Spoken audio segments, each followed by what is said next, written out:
आज दुसऱ्या अध्यायाला प्रारंभ होतोय. या दुसऱ्या अध्यायामध्ये काय काय कथाभाग येणार आहे ती हेडलाईन या ग्रंथाच्या प्रारंभी दिली आहे. कधी कधी या ग्रंथामध्ये आपण न ऐकलेल्या कथा ऐकायला मिळणार आहेत. असं या महाराष्ट्र देशामध्ये कोणीही नाही की ज्याला रामायण माहित. प्रत्येकाला रामायण माहिती. किती सोपं रामायण आहे, एका श्लोकात सांगता येईल इतकं सोपं रामायण आहे. अधो राम तपवनाधिगमनम हत्वा मृग कांचनम. बरोबर की नाही. पुढं वैदेही हरणम जटायु मरणम सुग्रीव संभाषणम. पुढं बाली निर्दलनम समुद्र तरणम लंकापुरी दाहनम पश्चात रावण कुंभकर्ण हननम एतद्धि रामायणम. एका श्लोकात रामायण पूर्ण होत असं रामायण. पण अनेकांनी रामायण लिहिले, रामायण सांगणारेही दमले नाही आणि रामायण ऐकणारेही कधी दमले नाही. रामायण हा ग्रंथ नित्य नूतन ग्रंथ आहे, नित्य श्रवण करावा असा ग्रंथ आहे. ज्या ग्रंथाच्या पठणाने अंतकरणातील सर्व इच्छा पूर्ण होतात असा ग्रंथ आहे रामायण. कित्येक प्रकारचं आनंद रामायण, अध्यात्म रामायण, वाल्मिकी रामायण, एकनाथ महाराजांचं भावार्थ रामायण, तुलसी रामायण, कित्येक रामायण या पृथ्वी तलावरती उपलब्ध आहेत. का? तो ग्रंथ इतका गोड आहे, ते चरित्र इतकं गोड आहे की प्रत्येक वक्त्याने, प्रत्येक पंडिताने, प्रत्येक विद्वानाने त्या ग्रंथाची रचना करण्याचा मोह त्याला आवडता आला नाही. ती रचना त्यांनी केली. श्रीधर स्वामी त्या पंडितांपैकी एक आहे. श्रीधर स्वामींनाही रामप्रभूंबद्दल ग्रंथ लिहावा असा मोह झाला. त्यांनी रामविजय ग्रंथ लिहिला.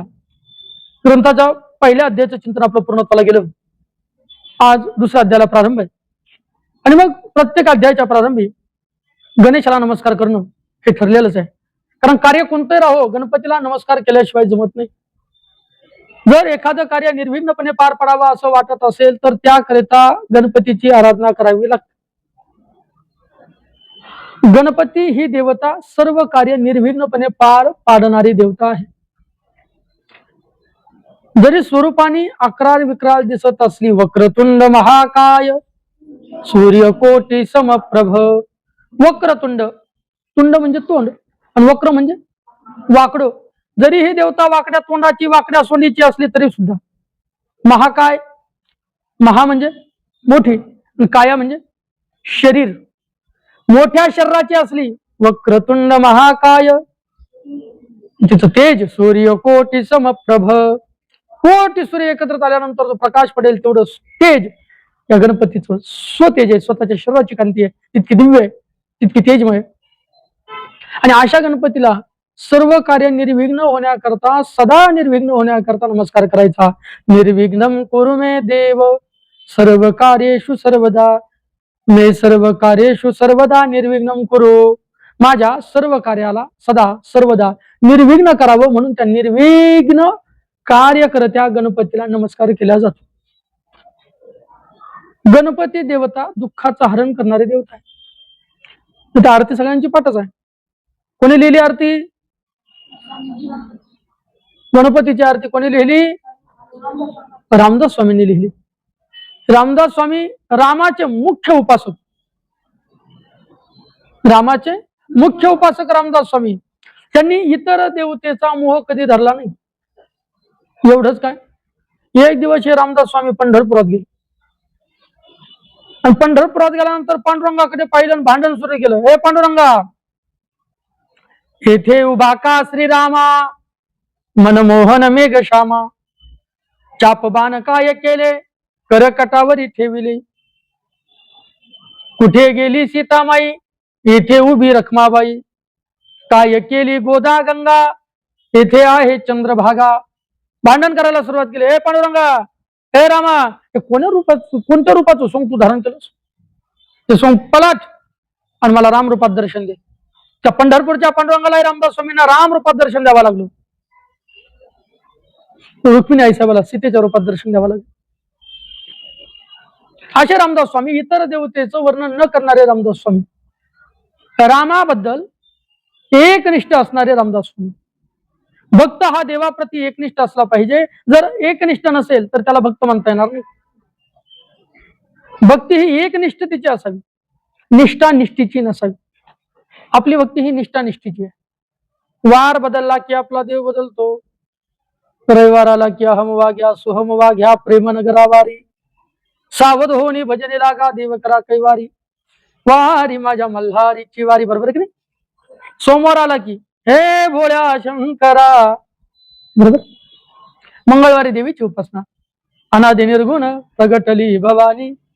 बुधवार आला की सत्य साच खरे, नाम विठोबाचे बरे नाम. बुधवारी पांडुरंगाची उपासना. गुरुवार दिगंबरा दिगंबरा श्रीपाद वल्लभ दिगंबर. शुक्रवारी संतोषी मातेची आरती, जय जय संतोषी माता जय जय मा. शनिवार आला की शरण शरण हनुमंता. बरोबर की नाही? रविवार आला की परत आला खंडोबारायापासून सुरू. रामदास स्वामी इतके एकनिष्ठ देवाबद्दल, एकदा हे रामदास स्वामी फिरत असताना जेजुरी गडावरचा राजा, त्याचं नाव मल्हारी मार्तंड, खंडोबाला वाटलं रामदास स्वामींचं दर्शन घ्यावं. आपण देवाचं दर्शन घेऊ ही भक्ती नाही आहे. भक्ती एवढी करायची की देवाला आपलं दर्शन घ्यावं वाटलं पाहिजे. खंडोबाच्या मनात अशी अभिलाषा निर्माण झाली की रामदास स्वामींचं काय घ्यावं? दर्शन घ्यावं. दर्शन घेण्याकरता म्हणून रामदास स्वामींकडे खंडोबाराय आले. पण खंडोबाने विचार केला की दर्शनाचा आपला कार्यक्रम जमणार नाही का? अरे त्यांनी तिथं पंढरपुरात पांडूला किंमत दिली नाही, जेजुरीत खंडूला काय किंमत दिली? त्यांनी पांड्याला प्रश्न विचारला, पांड्या इथे उभा का श्रीरामा, जेजुरीत खंड्याला किंमत दिल का?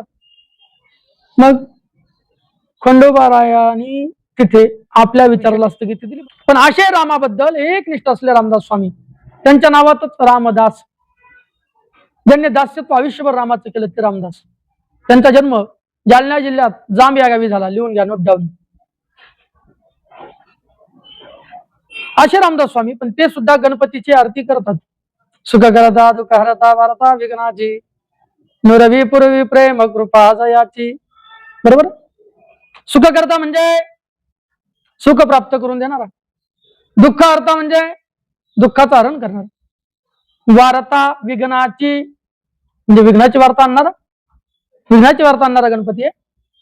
ते खालचं नुरवी वरच्या लाईनीत जॉईन करायचं. वार्ता विघ्नाची नुरवी. नुरवी शब्दाचा अर्थ न उरवी, उरू न देणारा, जो सुख करता आहे, दुःखाचा हरण करणारा आहे, आणि विघ्नाची वार्ता जो उरू देत नाही असा गणपती गजानन. म्हणून या गणपतीला नमस्कार. श्री गणेशाय नमः. श्री सीतारामचंद्राभ्याम नमः. आता इथे ज्याचं भांडारकर, लघु असे काही व्याकरणाचे ग्रंथ झाले, त्यांना इथं भ्याम हे प्रत्यय लागलं. भ्याम प्रत्यय कशाच आहे हे कळत. संस्कृत भाषा तिला ग्रामर आहे. इंग्रजी भाषेला जसं ग्रामर आहे तसं मराठी भाषेला ग्रामर आहे. त्या ग्रामरला मराठीत व्याकरण असं म्हणतात. तसं संस्कृताचंही एक व्याकरण आहे. भ्याम शब्दाचा काय अर्थ होतो? राम सीता मी दोघांना नमस्कार करतो. विभक्ती सांगितलेला आहे, सला ते सलाना ते वगैरे वगैरे वगैरे. ती द्वितीय विभक्ती आहे. आम्ही राम सीतेला नमस्कार करतो. जैसे मानस सरोवर वेष्टीत, मराळ दिसती शोभिवंत, तैसे शवनासी बैसले संत लोचन अनंत जयासी. ज्या पद्धतीने मानस सरोवराला खेटून लगत वेष्टीत मराळ शोभिवंत दिसती. मराळ म्हणजे काय? What is mean by definition of मराळ? कशाला मराळ म्हणायचं? मराळ म्हणजे हत्ती. Note down. असे मराळ म्हणजे असे हत्ती मानस सरोवराच्या जवळ सुशोभित दिसतात, शोभून दिसतात. तैसे श्रवणासी संत बैसले, दयासी अनंत लोचन अन्वय. तशा पद्धतीने अनंत लोचन म्हणजे अनंत दृष्टीने पाहणारे, अनंत डोळ्याने पाहणारे, अनंत नजरेने पाहणारे, विवेकाच्या नजरेने पाहणारे अशा अनंत लोचनाचे संत श्रवणाला बसले आहेत भगव्या लुंगा घालून. श्रवणी ऐकता संत सज्जन, वाचेसी पारणे होय पूर्ण. आता संत सज्जन श्रवणी ऐकता, समोर बसलेल्या श्रोतृवर्गांना संत सज्जन म्हटलेले. वक्ता श्रेष्ठ असतो का श्रोता? तो खरा श्रोता असेल तर तो श्रेष्ठ आहे. तो खरा श्रोता असावा, स्वतः असून चालणार. श्रोत्याला किंमत नाही, श्रोत्याला किंमत आहे. श्रवण ही भक्ती सर्वात महत्वाची आहे. प्रथम भगती संत नकर संगा, दुजी रती मम कथा प्रसंगा. देवाला श्रवण भक्ती आवडते. नवविधा जो भक्तीचा प्रकार सांगितला त्यामध्ये श्रवण भक्ती प्रमुख सांगितली. श्रवणम कीर्तनम विष्णू स्मरणम पादसेवनम अर्चनम वंदनम दास्यम सख्यम आत्मनिवेदनम. भक्तीचे 9 प्रकार आहेत, त्यामध्ये श्रवण भक्ती श्रेष्ठ. जो चांगला ऐकतो त्याला श्रोता म्हणायचं, जो चांगला बोलतो त्याला वक्ता म्हणायचं. चांगला बोलतो म्हणजे सासू सुनाच्या मनोरंजन करणाऱ्या गोष्टी सांगतो तो श्रोतो, वक्ता नाही. जो चांगला बोलतो म्हणजे ग्रंथ गाथा गीता ज्ञानेश्वरी याचं अवलोकन करून समाजाला चांगल्या ग्रंथाचं ज्ञान आपल्या मुखरविंदातून जो देतो तो वक्ता आहे. ग्रंथ वगळून जर तो फाजील गोष्टी सांगत असेल तो वक्ता ठरू शकतो, वक्ता ठरणार नाही. आणि मग इथे सांगितलं श्रवणी ऐकता संत सज्जन. श्रवण करायला बसले जे संत सज्जन मंडळी आहे, वाचेसी पारणे होय पूर्ण. त्यांची तर धाय पूर्ण होणारच आहे, त्यांची इच्छा तर पूर्ण होणारच आहे. पण सांगणारा सुद्धा वाचेसी पारणे होय पूर्ण. त्या वाणीला अनंत दिवसापासून उपवास घडला होता. उपवास सोडण्याचा दुसरा जो दिवस आहे त्याला काय म्हणतात? पारणं म्हणतात. एकादशीच्या दिवसाच्या उपवास सोडण्याला द्वादशी सोडणं म्हणतात, बरोबर. तसं जे 5 पर्व शास्त्रात सांगितलेत, पर्व विशेष भागवत धर्मी. शास्त्रात किती पर्व सांगितलेत? लिहून घ्या. रामनवमी, जन्माष्टमी, वामन जयंती, नरसिंह जयंती, उत्तम महाशिवरात्र. महाशिवरात्रीचा पर्व आहे, रामनवमीचा पर्व आहे, गोकुळाष्टमीचा पर्व आहे, नरसिंह जयंतीचा पर्व आहे, वामन जयंतीचा पर्व आहे.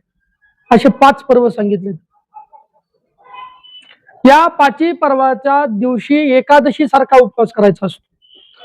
तो उपवास त्या दिवशी सोडला जातो, तो उपवास सोडण्याला पारणं सोडणं म्हणतात. मग आतापर्यंत सांगणाऱ्याच्या वाणीने पारणं सोडलं नव्हतं. सांगणाऱ्याच्या वाणीने उपवास धरला होता. जेव्हा मी राम विजय ग्रंथ सांगायला बसेल तेव्हा मी माझ्या वाणीचं पारणं फिटलं असं म्हणेल. जैसा राका इंदू विलोकून सरितानाथ उचंबळे. राका इंदू शब्दाचा अर्थ आहे पौर्णिमेचा चंद्र. राका इंदू पौर्णिमेचा चंद्र. आणि सरितानाथ शब्दाचा अर्थ आहे, सरिता म्हणजे, सरिता शब्दाचा अर्थ नदी. सरिता शब्दाचा अर्थ नदी.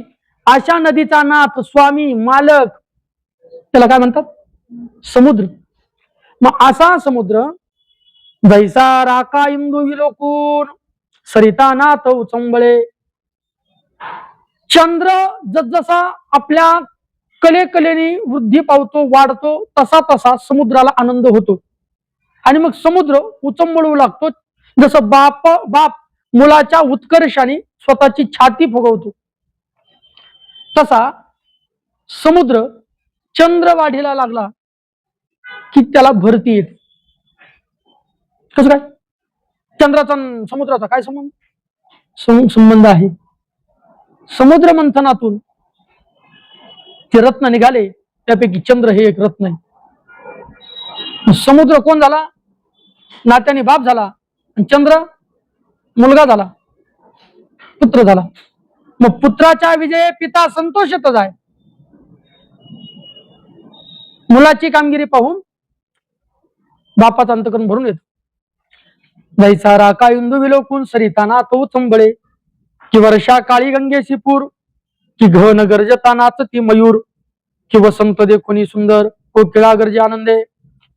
वर्षा काळामध्ये जसा गंगेला पूर येतो, किंवा घन शब्दाचा अर्थ होतो मेघ, ढग. ढग गर्जता नाचती मयूर. वर्षा काळामध्ये ज्या पद्धतीने गंगेला आनंद होतो का, आता काय होईल? पाऊस येईल. लोकांनी जी नदी घाण केलेली असते, नदीमध्ये कचरा टाकलेला असतो, तसा सुद्धा कचरा नदीला एकदा की पूर आला की त्या पुराने तो सगळा कचरा दोन्ही बाजूच्या तटावरती ती का फेडीत पाप ताप पोखीत तिरीचे पादप समुद्रा जाया गंगेचे जैसे. इंद्रायणीला महापूर आला, महापूर आला, कित्येकांचं नुकसान झालं, ही गोष्ट निश्चितच वाईट आहे. पण आजपर्यंत शासनाला जे काम जमलं नाही ते काम महापुराने करून दाखवलं. सगळ्या इंद्रायणी नदीत पसरलेली जलपर्णी निसर्गाने स्वतः साफ केली. इंद्रायणी मातेने स्वतः साफ करून घेतलं. बरोबर की नाही? आता की वर्षा काळी गंगेची पूर, गंगेला वर्षा काळामध्ये काय होतं? आनंद होतो. की घन गरजता नाचती मयूर, मोर कधी नाचतो? पाऊस पडणार असला त्यावेळेला मोर नाचतो. मग एकदा ढगाचा आवाज येऊ लागला की मयूराला आनंद होतो, पण मयूर नाचू लागतो. मयूर म्हणजे मोर.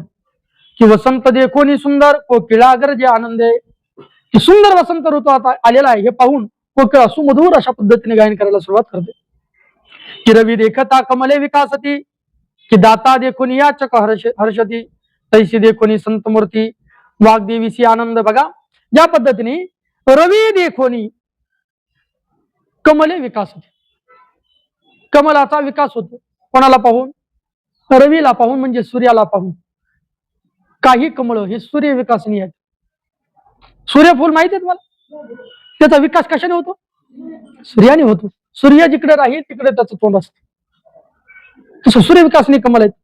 मग त्या सूर्यविकासी कमलाला सूर्याला पाहून आनंद होतो. ज्या पद्धतीने दाता देखून याचक हर्षती, भीक मागणारा एखादा असतो, द्या हो, 4 दिवस झाले हो, पोटात अन्नाचा कन्न द्या हो, रुपये द्या हो, 2 रुपये द्या हो, तरी लेकर बाळ उपाशी येतो, मायबाप द्या हो, द्या 1-2 पैसा द्या हो धर्माला, आशीर्वाद लागेल तुमच्या लेकरा मुलांना, द्या हो 1-2 पैसा द्या हो धर्माला. असं भीक मागणारा जो याचक असतो, आणि त्याला तिकडून एखादा शेठजी येताना दिसला आणि त्या शेठजीने खिशात हात घातला की याला आनंद होतो. का? कारण येणारा कोण आहे? दाता आहे. तो दाता पाहून जसं याचकाला आनंद होतो, तैशी देखोनी संत मूर्ती वाग्देवीसी आनंद. त्या पद्धतीने ग्रंथ ऐकायला एवढे संत पाहून वाणीला आनंद झाला, आणि मग आता वाणी ग्रंथ सांगायला प्रारंभ करतो. जैसी इंद्रा पुढे रंभा, दावी नृत्य कौतुक शोभा, तैसे देखता संत सभा वाघवली आनंदे. ज्या पद्धतीने इंद्राला समोर पाहून रंभा नृत्य करते, तिथं नृत्याचं कौशल्य दाखवते. कोण? रंभा. रंभा शब्दाचे बाबांनी अर्थ काल विचारला. रंभा शब्दाचा एक अर्थ केळीचं झाड, आणि रंभा, उर्वशी, मेनका, तिलोत्तमा हे शब्द अप्सरा वगैरे इंद्राच्या दरबारात स्वर्गात वगैरे नृत्य करायला जे असतात त्यांचे नाव आहेत. एक जण आपल्या आईचं वर्णन करताना म्हणू लागला, कुणाला डोळे झाकतात सुंदरा दिसते, कुणाला डोळे झाकतात सुंदरा दिसते, कुणाला रंभा उर्वशी मेनका तिलोत्तमा दिसते. त्या कवीचे वाक्य आहे का?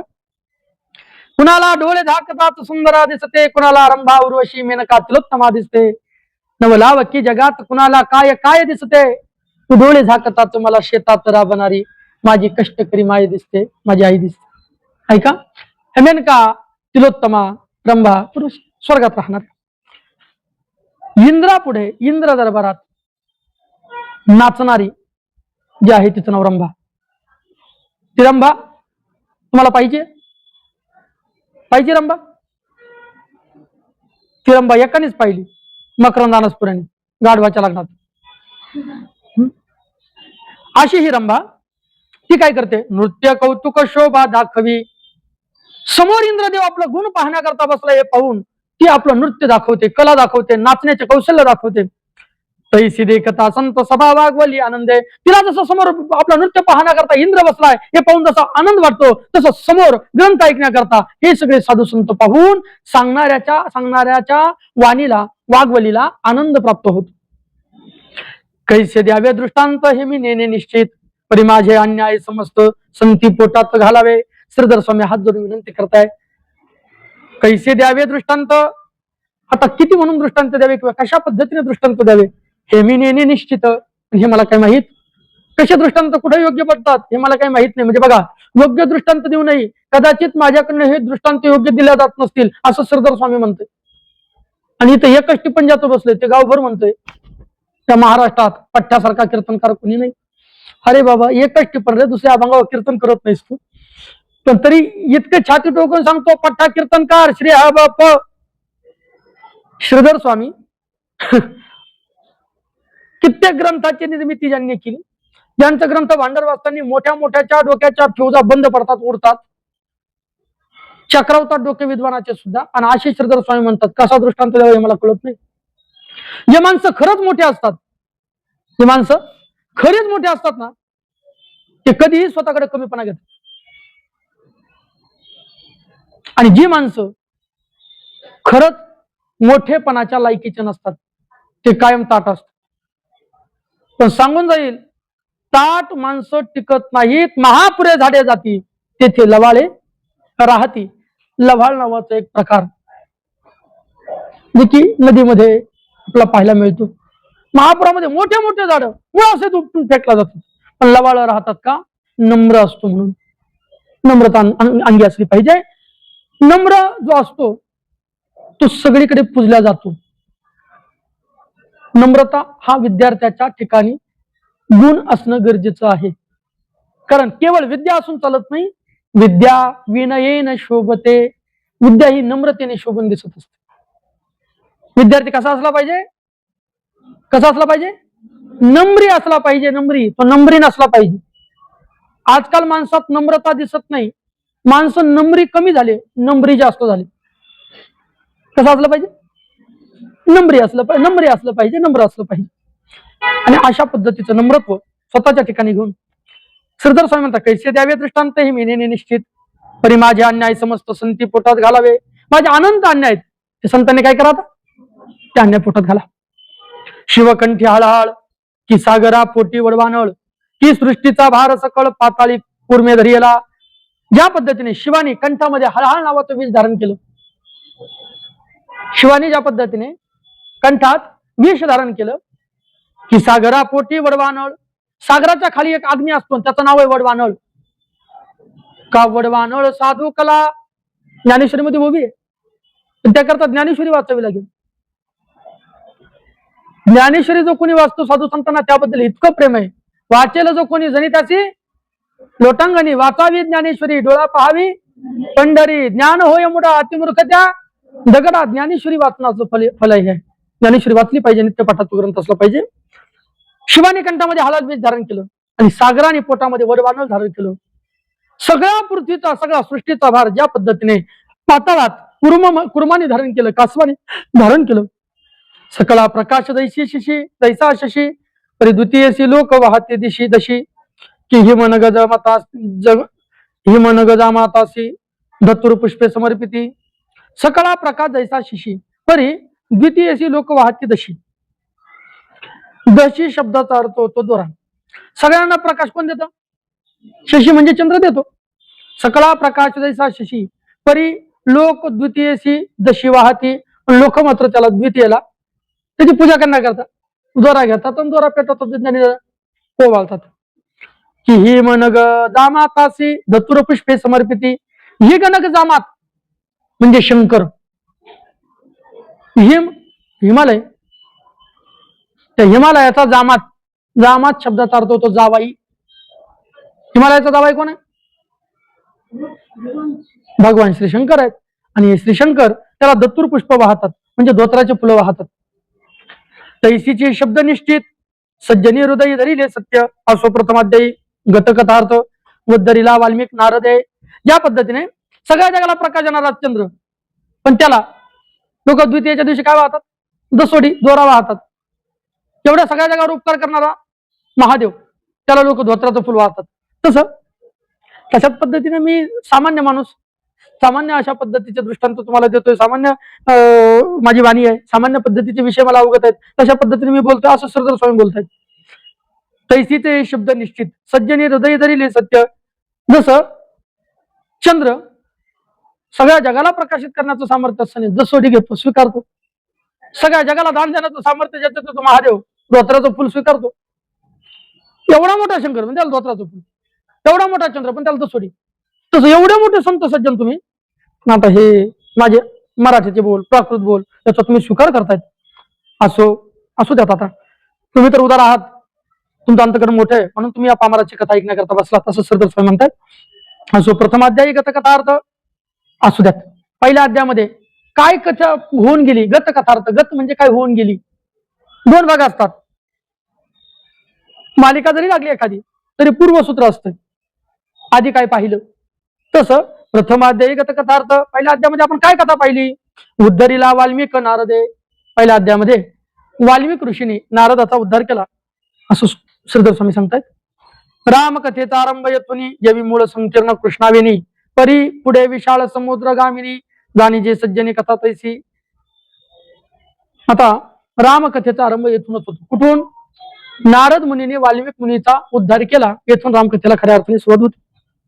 जेवी मूळ संकीर्ण कृष्णावेनी परी पुढे विशाळ समुद्र गामिनी. गंगा कुठे उगम पावते? एखाद्या पर्वतावर उगम पावते. जाते कुठं? समुद्रगामिनी. समुद्राच्या दिशेने ती जाते. जेवी मूळ संकीर्ण कृष्णावेनी परी पुढे विशाळ समुद्रगामिनी जाणी जे सज्जनी कथा तैसी. तशा पद्धतीने सज्जनी कथा जाणून घ्या. कमलोद्भवापासून निश्चित पुत्र झाला त्या नामे पुलस्ती. कमलोद्भवापासून पुत्र झाला त्या नाम पुलस्ती. कमलोद्भव, कमल उद्भव, कमल, त्या कमलातून उद्भव ज्याचा जन्म झाला असा ब्रह्मदेव, त्या ब्रह्मदेवापासून पुलत्स्य नावाचा पुत्राचा जन्म झाला. काय? पुलत्स्य. कोणाचा पुत्र? ब्रह्मदेवाचा पुत्र. महातपस्वी दैसा गबस्ती. चारी वेद ज्यासी मुखोद्गत. तो महान तपस्वी होता आणि चारी वेद त्याच्या मुखोद्गत होते. तृणबिंदू कन्या देववर्णी ते पुलत्स्यची जानग्रहणी. तृणबिंदूची कन्या, तृणबिंदूची मुलगी, तिचं नाव देववर्णी. ही पुलत्साची पत्नी होती, गृहिणी होती. तृणबिंदूची कन्या, पुलत्स्याची पत्नी, नाव तिचं देववर्णी. पुलत्स्याच्या पत्नीचं नाव काय? पुलत्स्य हा कोणाचा पुत्र? ब्रह्मदेवाचा पुत्र असलेला पुलत्स्य, त्याच्या सासऱ्याचं नाव तृणबिंदू. अशा पद्धतीचे प्रश्नाचे उत्तर सांगता यायला पाहिजे. विश्रवा नामे तिचं पासोनी पुत्र झाला विख्यात. म्हणजे बघा, ब्रह्मदेवाचा पुत्र पुलत्स्य ऋषी, ते पुलत्स्य ऋषीचा सासरा तृणबिंदू, त्या तृणबिंदूची मुलगी काय? देववर्णी. त्या देववर्णी पासून विश्रवा नामे तिचं पासोनी पुत्र झाला विख्यात. त्या पुलत्स्य ऋषी आणि देववर्णीला एक पुत्र झाला, त्याचं नाव विश्रवा. भारद्वाज कन्या महासती ती दिदली विश्राव्या प्रती. भारद्वाज नावाचे जे मुनी आहेत त्या मुनींची मुलगी महान पतिव्रता ती विश्राव्या प्रती दिदली. ती विश्राव्याला देऊ केली. त्याचे पोटी निश्चित कुबेर पुत्र जन्मला. त्या विश्राव्याच्या पोटी जन्म झाला कोणाचा? कुबेराचा जन्म झाला. हे लक्षात ठेवा, हे लक्षात यायला पाहिजे. ब्रह्मदेवापासून जन्म झाला पौलत्स्य ऋषीचा. त्या पौलत्स्याला तृणबिंदू नावाच्या ऋषीने आपली मुलगी देऊ केली, तिचं नाव देववर्णी. त्या देववर्णीला पुत्र झाला विश्रवा. त्या विश्रवाला भारद्वाज ऋषीची मुलगी देऊ केली आणि तिच्या पोटी कुबेराचा जन्म झाला. म्हणजे कुबेराच्या वडिलांचं नाव काय? विश्रव्यापासून जन्म पूर्ण म्हणून नाम वैश्रवण. विश्रवाच्या पुत्राचं नाव वैश्रवण. विश्रवाच्या पुत्राचं नाव वैश्रवण. त्याने तप करून दारुण चतुरानन वश केला. त्याने दारुण तप केलं, चतुर आनन वश केला. चतुरानन, ज्याचे आनन म्हणजे मस्तक, चतुर आहे किंवा ज्याला 4 मस्तक आहेत असा चतुरानन म्हणजे ब्रह्मदेव त्यांनी वश केला. कुणी? वैश्रवण याने. कमलासन संतोष होऊन जो कमलावरती विराजमान आहे असा ब्रह्मदेव, तो ब्रह्मदेव आनंदित करून पौत्र पुत्र म्हणून लंका पुष्पक देऊन. कमलासन संतोष होऊन पौत्र पुत्र म्हणून लंका पुष्पक देऊन सागरोदरी स्थापिला. कमलासन संतोषून म्हणजे ब्रह्मदेव आनंदी करून, पौत्र पुत्र म्हणून, पौत्र आहे ब्रह्मदेवाने आनंदाने म्हणून लंका पुष्पक देऊन सागरोदरी स्थापिला. लंका नावाचं पुष्प देऊन समुद्रामध्ये लंका नावाचं पुष्प स्थापन केलं. कुणी? कोणाकरता? वैश्रवणा करता. वैश्रवणाचा पिता कोण? विश्रवा. विश्रवाचा पिता कोण? पौलत्स्य ऋषी. पौलत्स्य ऋषीचा पिता कोण? ब्रह्मदेव. ही आख्यायिका सांगता यायला पाहिजे. पूर्वी विधीने लंका निर्मिली ती दानवे बळीची घेतली. पूर्वी विराटाने लंका निर्माण केली, पण दानवाने ती एकदा बळच हिसकावून अशा पद्धतीने घेतली. मागोती निर्जरी सोडविली, मग दिदली कुबेरा ते परत ती महाप्रयत्नाने सोडून घेतली आणि सोडून घेतलेली लंका कुबेराला देऊ केली. तो पाताळीचा दैत्य सुमाळी विप्रवेशाला भूमंडळी लंका देखुनी त्यावेळी मना माझी आवेशला. त्यावेळेला पाताळाचा दैत्य असला सुमाळी तो ब्राह्मणाच्या वेशात आला आणि त्याने ती लंका पाहिली. लंका पाहिल्यानंतर मनामध्ये त्याचा आनंद निर्माण झाला. म्हणे ही लंका मुची निश्चित, हा कोण येथे राज्य करीत. तो सुमाळी नावाचा विप्रवेशात आलेला पाताळीचा दैत्य त्या लंका नगरीकडे पाहून म्हणू लागला की ही लंका नगरी कोणाची आहे? आमची आहे. हा इथे कोण राज्य करतोय? समाचार घेतला झाले श्रुत सर्व वृत्त तयाचे. समाचार घेतला हा कोण राजा बघा. त्या राजाची पूर्ण माहिती त्याला मिळाली. कुबेर देखून सुंदर दैत्य करी मग विचार याचे पित्यासी साचार कन्या देऊ आपुली. सुंदर असा कुबेर पाहिला. कुबेराला डोळ्याने पाहून दैत्य मनात विचार करू लागला. सुमाळी नावाचा दैत्य मनात विचार करू लागला की आता याच्या पित्याशी साचार, याच्या पित्याचा विचार करून याच्या पित्याशी बोलून कन्या देऊ आपली, याला आपली पोरगी देऊन टाकू. तिथं पासून जे होती सूत तया साह्य होऊ सर्व दैत्य. हे लंका राज्य समस्त हिरोनी घेऊ क्षणार्ध आणि तिच्यापासून जे मुलं होतील त्यांना दैत्य सर्व साह्य होऊ आणि त्यांना साह्य करून हे सगळं लंका राज्य आपण हिरून घेऊ. ऐसा सुमाळी दैत्य दुर्जन विप्रवेश अवलंबून आला लटिकाची शांती देऊन कपटी पूर्ण दुरात्मा कपटी असला हा सुमाळी. लटकाच म्हणजे खोटा अशा पद्धतीचा, लटका म्हणजे खोटं, लटकाच विप्रवेश धारण करून तिथे आलेला आहे. जैसा नटाचा वेशधान की विषाचे शीतळपण की सावचोराचे गोडवचन प्राण हरणार्थ या पद्धतीने नटधारी असतो. त्याचा नट खरा असतो का? अभिनय खरा असतो का? आता पिक्चर मध्ये ते म्हणजे अमिताभ बच्चन तो डाकू मारला, पण मेला असता तर तो डाकू परत पुढल्या पिक्चर मध्ये दिसला असता का? तो नट आहे, त्यांनी नाटक केलेलं आहे. ते नाटक खरं असतं खोटं असतं? खोटं असतं. की विषाचे शीतळपण, विष थंड असतो पण पिल्यानंतर ते थंडावा देते, जाळतो. शिवजीला जाळू लागलं म्हणून शिवजीने राम नाम कंठात धारण केलं. की सावचोराचे गोड वचन, सावचोर म्हणजे पारधी. तो पारधी फार गोड बोलतो. तो कसा करता? पर प्राण हरणार्थ, दुसऱ्याचा प्राण हरण्याकरता. की गोरियाचे गायन. आता ते जे सावचोर सांगितलं त्या सावचोराचा अर्थ असा होतो, सावचोराचा अर्थ जंगलात चोराने थांबायचं. जंगलात चोराने थांबायचं आणि जंगलात एखादा प्रवासी आला की त्याच्याशी ओळख करायची. इतकी ओळख करायची का जणू त्याला वाटलं पाहिजे आपलाच, त्याच्याशी सौख्य करायचं, त्याच्याबद्दल प्रेम त्याच्या मनात जागृत करायचं. हे चांगल्या निर्जन ठिकाणी गेलं तर गळ्याला चाकू लावायचा. चल काढतो जवळचे पैसे सगळे. लगा वाटलं मित्र मी तुझा बाप आहे, काढ पैसे. असा जो आहे सावचोर, तो सावचोर सुरुवातीला मैत्रीचं नाटक करतो. कशा करता? पर प्राण हरणार्थ, दुसऱ्याचं प्राण हरण्याकरता. वरी सुंदरी गोरियाचे गायन म्हणजे गोरिया म्हणजे पारध्याचं गायन. की दांभिकाचे वरी भजन, दांभिक पुरुष जसं बरोबर भजन करतो. धन लुब्धाचे तत्वज्ञान, धनाने लुब्ध असलेला असा कृपण मनुष्य जसा तत्वज्ञान सांगतो. कशा करता? पर धन हरणार्थ, दुसऱ्याचं धन मिळवण्याकरता. वरी सुंदर इंद्रावन, दिसताना ते इंद्रावन कडू फळ असतं, ते वर दिसताना सुंदर दिसतं. चिबड माहिती का तुम्हाला? असं गोल पदार्थ असतो, त्याचा वास काकडीसारखा येतो, गोल असतो, काकडीसारखंच येतं ते झाडाला, पण ते इतकं कडू असतो. दिसताना चांगलं दिसतं, त्याला चिबड म्हणतात आमच्याकडे. किंवा बकाची शांतीपूर्ण, कि वेशेचे मुखमंडन, कामुक मन हरणार्थ.